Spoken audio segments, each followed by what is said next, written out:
início do século, lá atrás, ele era tocado na rua, nas praças, nos coretos.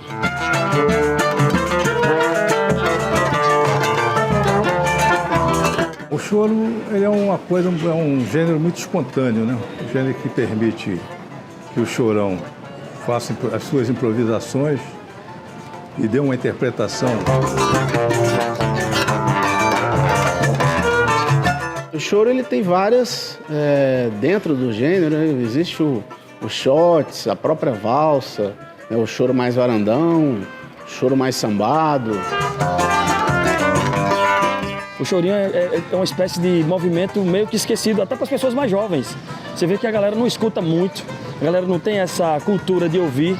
E eu acho que enriquece muito mais a nossa cultura e deveria ser inserida ainda um pouco mais na parte mais jovem e na sociedade como um todo. Eu canto choro, eu fico me achando uma intérprete top.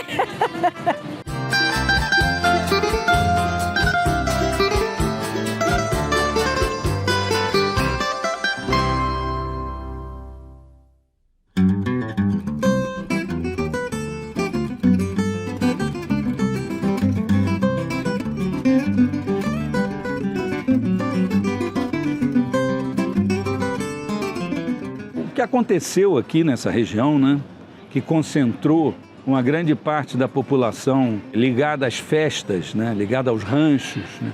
Os ranchos nasceram por aqui na Gamboa, no Morro da Conceição, aqui onde a gente está, a Pedra do Sal. E esses ranchos, eles foram importantíssimos como elementos de aglutinação assim, dessas pessoas e normalmente o cara que era o mestre, né, maestro do rancho, né, ele era um chorão. O choro, no início do século, lá atrás, ele era tocado na rua, nas praças, nos coretos. E eu morei um tempo em Olaria, eu morei bem pertinho da casa do Pixinguinha, o Zé da Velha morava do outro lado da linha, eu morava exatamente do lado onde o Pixinguinha morou muitos anos. E ali no subúrbio, nos anos 80, 70 e 80, o choro ele era tocado nos botecos, mas uma coisa extensiva à rua. Inclusive, quando eu comecei a tocar com o Zé, todo domingo de manhã, a gente tocava pela manhã ali no Betos Bar, que era um boteco pequenininho, mas a gente fechava a rua e tocava na rua. Então, essa história de choro na rua é antiga. Para mim, Ernesto Nazaré, eu chego a dizer que Ernesto Nazaré foi o primeiro cara a escrever um método de choro, né? Porque através das suas músicas, ali tá tudo decifrado, assim, como os chorões se comportavam musicalmente, né?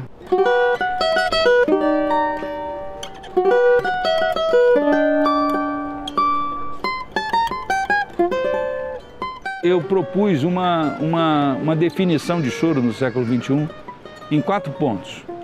O choro como um acervo de repertório que foi construído desde lá de Henrique Alves de Mesquita e Joaquim Calado e continua sendo aumentado até hoje. Segundo ponto, o choro é como uma série de procedimentos musicais, de fraseológicos e rítmicos, ou seja, um estilo.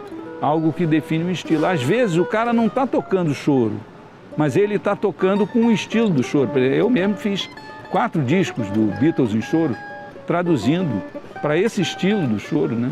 Um terceiro ponto é o gênero musical. O choro é um gênero musical que foi amarrado, as ideias foram amarradas pelo Pixinguinha. Antes do Pixinguinha, ainda havia uma música híbrida.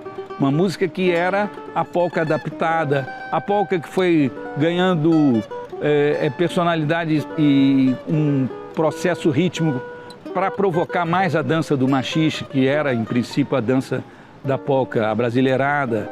Esse processo, quando chega o Pixinguinha na década de 1910, o Pixinguinha amarra essas ideias e dá ao choro uma forma musical.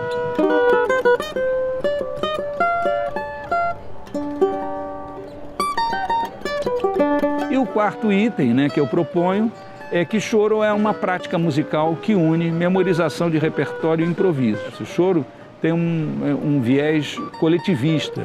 O improviso no choro acontece o tempo todo E ele não é um fim, ele é um meio. Ele é um meio para que se chegue à fluência, para que se chegue à comunicação entre os músicos e isso tudo faça a roda girar. O Pixinguinha botou tudo no lugar, não, falou assim, olha, não tem muita firula, não. A música tem que ter esse swing e as músicas do Pixinguinha são desafiadoras igualmente, tecnicamente. Mas ele conseguiu colocar tudo numa linguagem absolutamente conectada com outras práticas musicais que não eram só as clássicas, né? Com a coisa dos ritmos africanos, né?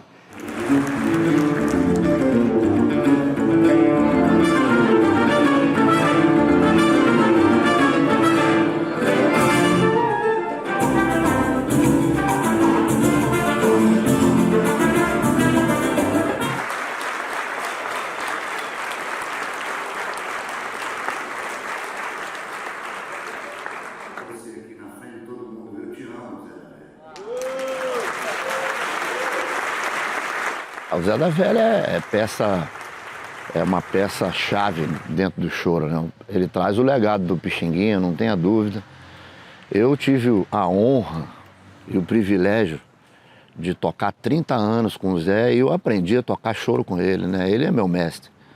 Então, o Zé da Velha, até as coisas erradas que ele me ensinou eu aprendi dentro do choro. O errado que deu certo, né? Então, quer dizer, na época que eu comecei a tocar com o Zé, não tinha muitas partituras. E eu sempre toquei do jeito que ele escolhia tocar. Até porque para facilitar a nossa interpretação, porque é trombone e trompete, então é diferente o regional, né? De tocar uma flauta, um bandolim, trombone e trompete tocando no regional, sempre foi uma coisa diferenciada dentro no conceito musical dessa música.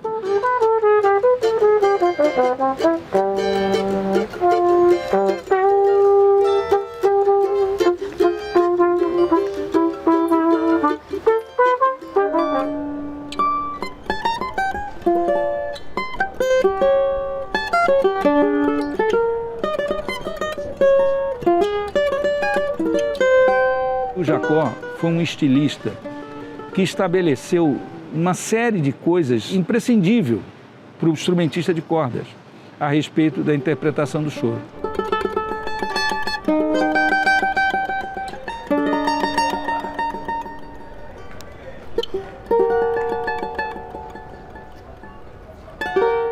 O Valdir era um cara que não tinha esse compromisso com a tradição.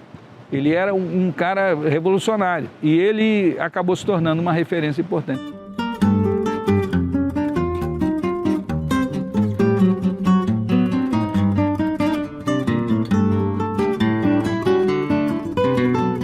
Jacó, além de ser um grande bandolinista, um compositor famoso, ele também tem uma contribuição para o mundo do choro fantástica.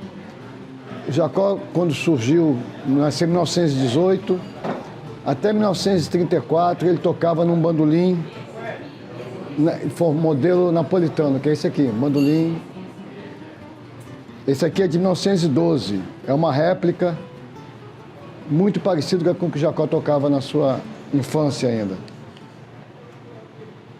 Ocorre que em 1934, Jacó recebeu um grupo de fadistas aqui no Rio de Janeiro. Esse grupo de fadistas tinha um solista que tocava a guitarra portuguesa, que tem um formato muito parecido com o instrumento que mais à frente passou a ser conhecido como bandolim brasileiro. Jacó então procurou um luthier aqui no Rio de Janeiro, chamado luthier Vicente, e pediu ao Vicente que fizesse uma redução da guitarra portuguesa para bandolim. E surge então esse instrumento aqui, que é conhecido como bandolim brasileiro, que na verdade é o resultado da redução da guitarra portuguesa a pedido de Jacó do bandolim. Esse instrumento aqui é uma réplica também do original, uma réplica perfeita, feita pelo luthier Agnaldo Luz, de São Paulo. Então Jacó, além de tudo, contribuiu para que o choro no Brasil tivesse um instrumento de solo próprio. no bandolim brasileiro? O choro ele é uma coisa, é um gênero muito espontâneo, né? Um gênero que permite que o chorão faça as suas improvisações e dê uma interpretação. É um gênero muito assim espontâneo, um gênero que eu acho que é um gênero maravilhoso que envolve um estado de espírito, né? Vamos dizer assim, do chorão.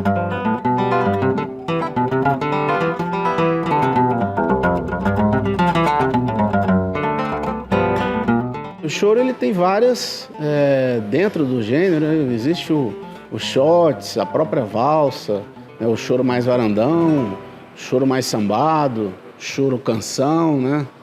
Existem várias ramificações, vamos dizer assim, né? Um choro que é mais saltitado, mais próximo ali da polca, choro machixe, mais machichado, né? Então é um ritmo, um gênero realmente muito rico. O choro é a música mais informativa do Brasil. Se você quer aprender, entender tudo, até não digo a música clássica, mas até incluindo a música clássica, ou relativamente clássica, como foi os grandes compositores brasileiros, Nazaré, Radamés e outros, você tem que estudar harmonia. Eu toco bandolim, flauta, clarinete e diversos instrumentos solistas, cavaquinho e outros, tem que saber harmonia. Se você sabe a harmonia, te facilita muito para você entender os compassos, entender o encaminhamento, a cadência da música. Você entende por que acabou daquela maneira, por que começou. Você começa a entender isso muito rapidamente.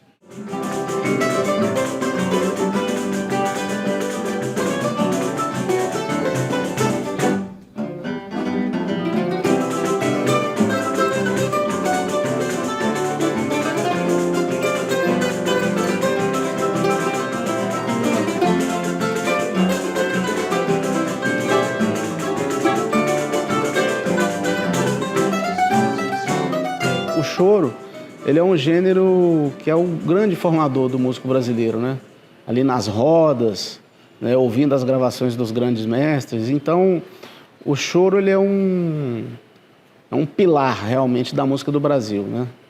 Então, assim, a gente pode tocar qualquer coisa, mas é muito importante que a gente passe pelo choro, porque vai te dar um preparo, um estofo ali musical muito grande, né? Então, é um gênero que faz com que a gente se desenvolva, né, musicalmente, né, tecnicamente e até intelectualmente. Quem sacou primeiro de todo mundo foi o Villa-Lobos. O Villa-Lobos dizia, a liberdade é a mais importante. E a liberdade no choro é tanta que você pode até ir numa roda e não improvisar. Isso também faz parte da liberdade, e porque isso é revolucionário. Eu acho que talvez seja 80%, tem que ouvir muito. E a parte técnica tem que ser estudada, né, com formação. E a gente aprendeu o choro ouvindo as gravações, ouvindo os chorões tocarem, né? E frequentando rodas de choro. Então sempre foi uma coisa muito informal. Como eu não sou nascido no ambiente do choro, assim, como outros colegas assim, que nasceram já com seus pais tocando choro. Minha mãe tocava piano em casa, obras de Nazaré. Mas eu não era uma chorona, assim, eu não tinha um ouvido muito apurado e tocava música de ouvido, meu avô cantava modinhas e tudo, mas eu não sou do ambiente do choro, assim, dos músicos profissionais do choro. Mas eu acabei convivendo, através do meu grupo Nó em Pingo d'Água, com esse ambiente. Esse grupo existe até hoje e de uma certa forma, começou a trabalhar o choro de uma maneira assim, um pouco diferente do que fazia o Época de Ouro, do Regional do Canhoto, que são as nossas grandes referências.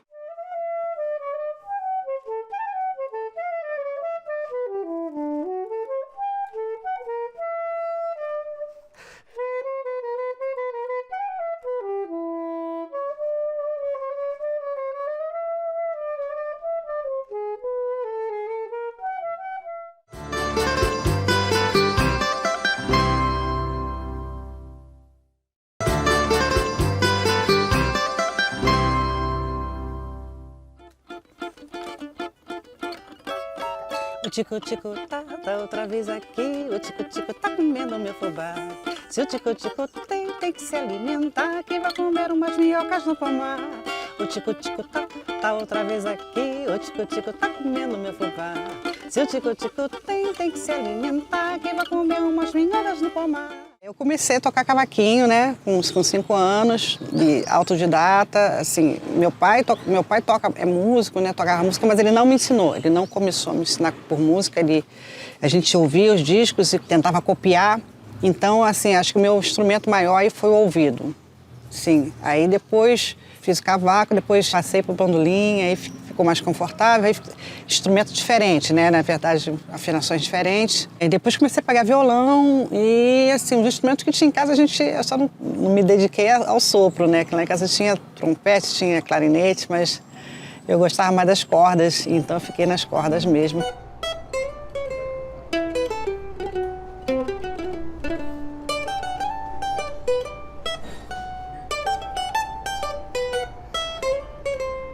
Dificuldades, primeiro, tecnicamente, né? O choro é um gênero difícil de ser tocado, né? Então você precisa estudar o instrumento, né? E outra, é preciso tocar com linguagem, né? É preciso saber, né, a maneira de se tocar o choro. Isso você só aprende convivendo com os chorões, né? Frequentando as rodas de choro. Primeiro tem que estudar, né? Segundo, tem que ter a convivência de chorão. A pessoa conviver com o ambiente de choro. Não é só estudar, tem que ter, porque o choro tem uma característica, vamos dizer assim, peculiar, né? O sujeito estuda muito, mas se ele não tiver aquela característica de chorão, ele não é um chorão, entendeu? Então, eu acho que é por aí. O choro também tem essa questão da transmissão oral, né? Então você tem que estar no meio com os músicos, estar aprendendo, trocando informações, eu acho que é bom. Não tem que ser uma coisa exclusiva, tem que ler para tocar. Pelo contrário, você tem que sentir a música para tocar. Eu sinto assim, principalmente para tocar choro, tocar música popular, a gente não consegue escrever certinho a música popular exatamente o que o autor quer, até porque o próprio autor, quando grava 2 vezes a música, ele já não toca igual. O Jacó, do bandolim, ele tocava a música dele de maneiras diferentes dentro de uma mesma gravação. Então, para se viver de música profissionalmente, tem que saber ler, tem que saber escrever música e ler. É quase que obrigatório. O choro não é para qualquer um, né? A gente fala sempre assim, né? Então, assim, quem toca choro, toca tudo. Quem toca tudo, não toca choro. Né? Então, assim, o choro é complicado. A gente tem que estudar bastante, a gente tem que saber a divisão. No meu caso, que é compasso, né? Divisão de compasso, saber. Então, E tá com esse povo também, né? Esse aqui é só mestre, né? A gente vai aprendendo. Eu já fiz tudo para ver se conseguia. Botei alpiste para ver se ele comia.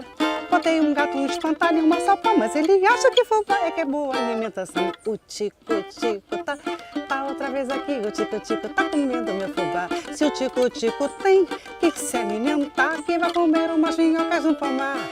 Você não toca o choro assim de uma hora para outra, se você não tiver um comprometimento ali de estudar, mesmo sem técnicas, mas você tem que ensaiar, você tem que se dedicar bastante, né? O choro, ele é um gênero, assim, muito rico, né?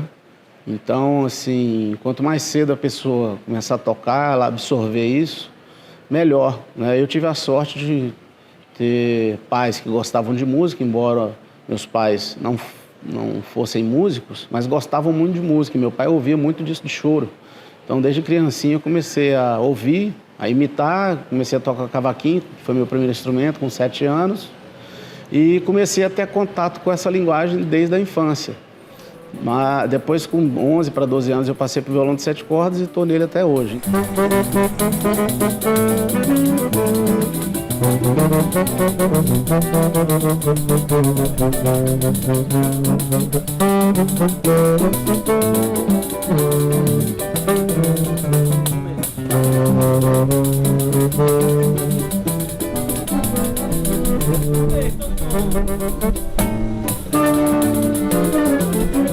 Todos nós sabemos que existem 2 possibilidades de desenvolver habilidade musical no choro.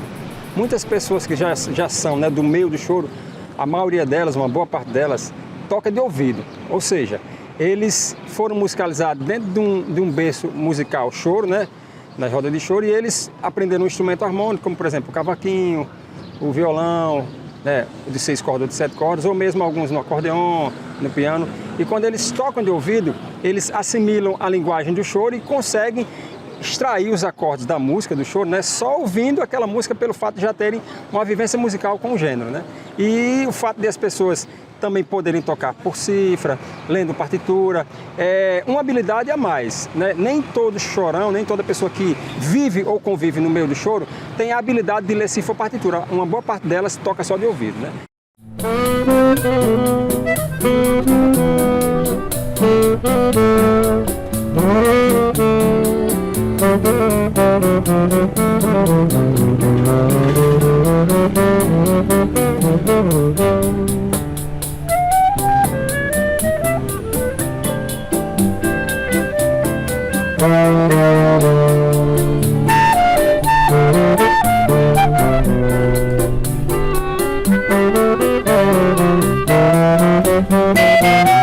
O pandeiro é um instrumento de origem árabe, né? Todo mundo acha que costuma associar o pandeiro à África, né? Mas a origem dele é árabe, né? E aí ele se expandiu para o norte da África e para a Europa, né? E veio trazido para o Brasil, né, pelos colonizadores. A condução seria o papel que o chimbal faz na bateria, né? Que seria isso aqui. É esse... Né? E aí o pandeiro ele tem essa versatilidade de fazer essa condução e essa marcação, que seria o papel do surdo ou do bumbo da bateria, que é o tum, tum, né? Então com isso ele se torna um instrumento muito completo, né? E daí, por ele ter esse caráter muito completo, ele se encaixou dentro do Regional de Choro como ele foi eleito o instrumento único, né?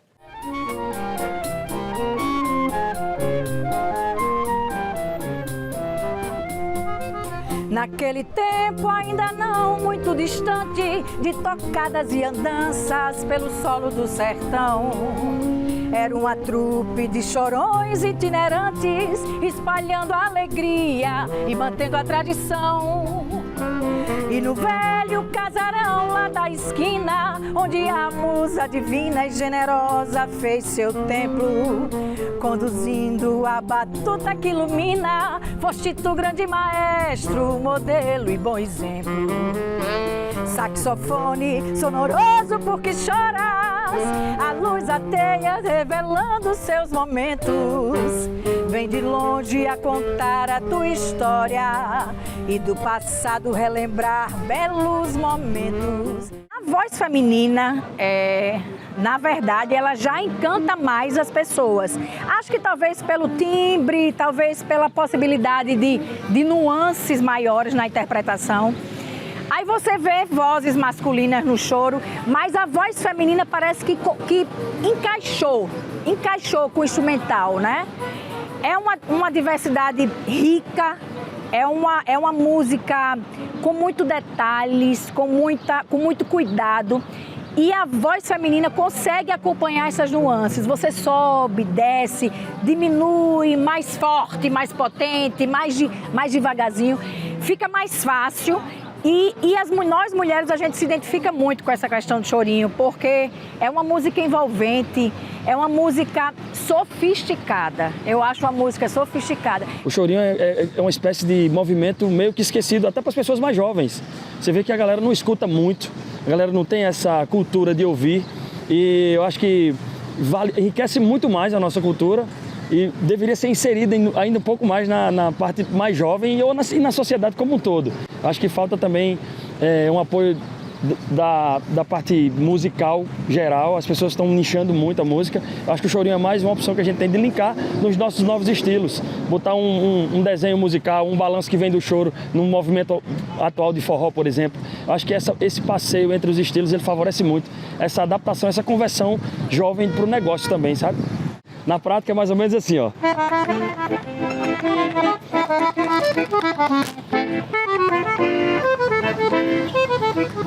Vamos pro improviso.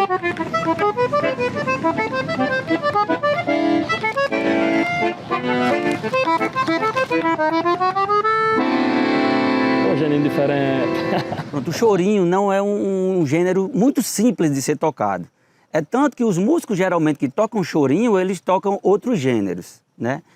Mais populares e também eruditos, porque o choro ele tem muita síncope, tem muito contratempo, tem passagens rápidas para os solistas, tem também as dinâmicas. Tudo isso não deixa que seja um gênero muito simples de ser tocado. Porém, se os jovens escutarem os grandes compositores que fizeram história e se dedicarem, todo mundo pode tocar chorinho.